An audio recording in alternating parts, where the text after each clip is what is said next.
Gotta get a video person. I have a hard time doing these. They're very hard. But you can see I'm not gonna film this house behind me. I think I have people watching me, and I don't like people watching me. So at the time, Abm Wing was storing grain for this gentleman for the Continental Army. We do hereby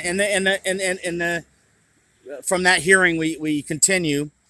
We do hereby most solemnly affirm that in this month, July 1777, the undernamed grain was taken for the use of the Continental Army on the retreat, on their retreat from Fort George, for which we have never received any compensation in any manner. Grain in any quantity was appraised by Morgan Lewis, and the price affixed by Phineas Babcock and Andrew Lewis and James Higson.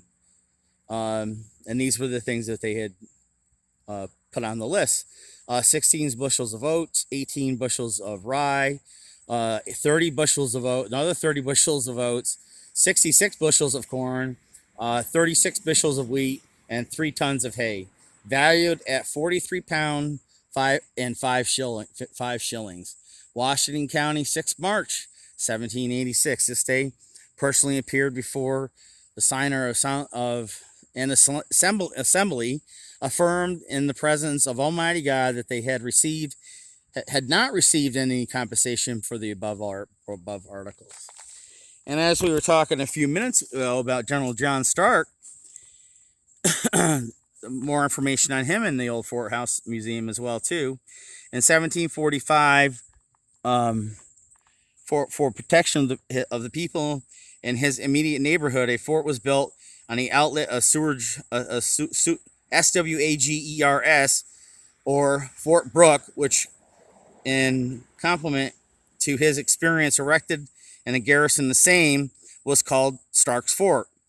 This came from Caleb Stark.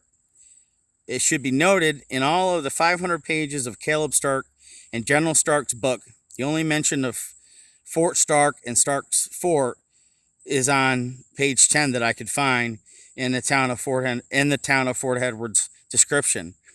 Caleb Stark's work in the winter of 1756, British commander of Fort Edward, resolved and established a permanent corps and rangers to the operation of the French and Indian scouts, which harassed the frontier, and they were trying to stop the French and Indian, the Mohawk, and the other regional tribal Indians from harassing basically just common citizens that were just trying to live and just trying to support their families off their farms.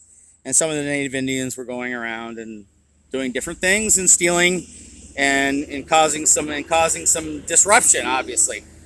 Rogers was appointed to the elite command and corps.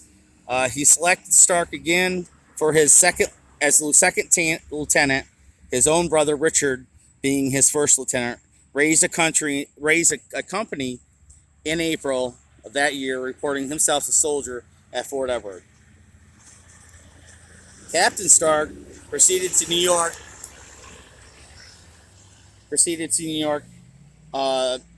and eventually ended up with smallpox and was compelled to remain until he returned to get seen by a doctor, from what I can understand for the research.